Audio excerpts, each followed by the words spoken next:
Pembukaan Palembang Basketball League 2024 pada Sabtu 4 Mei 2024 bertempat di Gor Canter Park Arena. Ajang bergengsi ini dibuka secara resmi oleh Ketua Perbasi Sumsel didampingi oleh General Manager PAL TV Sri Febriandi dengan menyanyikan lagu Indonesia Raya.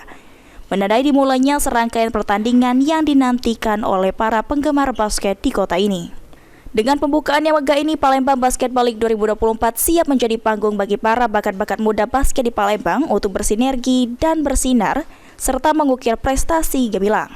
General Manager PAL TV Sri Febriandi menyampaikan tanggapan terhadap event PBL ini. PAL TV sudah berapa tahun kebelakangan terus membackup kompetisi basket PBL, juga mengirim basket di Palembang, dan PAL TV terus support basket di Palembang. Emang PAL TV udah beberapa tahun kebelakang terus membackup untuk kompetisi basket di Palembang.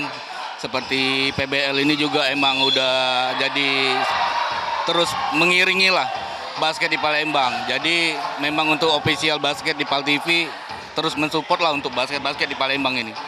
Oke. Terus harapannya dari kegiatan Palembang Basketball League ini apa nih, Kak? Ya, harapannya sih mungkin dari untuk kompetisi sendiri harus ada nilai yang lebih. Terus juga harus bisa lebih bersuara lagi lah ke depan, membuat Palembang lebih bagus, Sumsel lebih bagus. Dan juga efek dengan ada kompetisi ini, anak-anak muda di Palembang untuknya basket bisa berbicara lebih banyak lah di PON, di tingkat nasional. Sementara itu, Ketua Harian Perbasi Palembang Adi menyampaikan bahwa PBL ini kita gulirkan lagi karena sudah 4 tahun COVID pada saat ini, yakni event PBL Divisi 1. PBL tahun ini tidak banyak berbeda karena event lanjutan setelah vakum.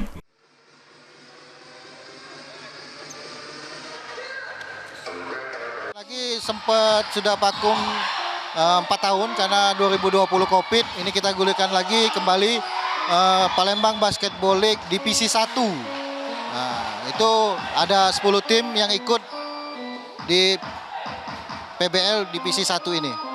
Oke, untuk PBL 2024 ini dengan tahun kemarin, apa saja ini Pak perbedaan pada kegiatannya? Sebenarnya tidak banyak berbeda karena ini kelanjutan dari PBL Divisi 1 yang sempat vakum kemarin ditunda karena COVID-19. Oke, jadi untuk PBL 2024 ini harapan kedepannya apa nih Pak outputnya? Ya, harapan kita untuk Divisi 2 sudah mempersiapkan diri dan ke depan mungkin untuk atlet-atlet Kota Palembang bisa untuk bermain di sini. Dalam wawancara Ketua Perbasi Sumsel M. Hidayat, PBL ini sudah event tahunan dan saat ini ada 10 tim yang ikut. Tahun ini rata-rata semua tim sudah banyak pemain lokal. Kegiatan tahunan ya, pada hari ini memang sudah mulai pada tepatnya Sabtu tanggal 4 ini sudah mulai berlaga. Itu ada 10 tim yang ikut bertanding dan alhamdulillah animo penonton juga sudah mulai ramai dan sudah sangat luar biasa tahun ini. Seperti itu. Untuk harapan dari Perbasi sendiri bagi kompetisi saat ini dan juga kedepannya itu bagaimana ya Kak? Yang jelas di tahun ini saya lihat rata-rata semua tim ini, kalau kemarin kan ada beberapa yang main pakai pemain luar ya, tapi alhamdulillah tahun ini agak sedikit sudah mulai berkurang klub-klub yang memang ikut dalam kompetisi PBL tahun ini sudah banyak dominan di pemain lokal semuanya. Rian, PAL TV.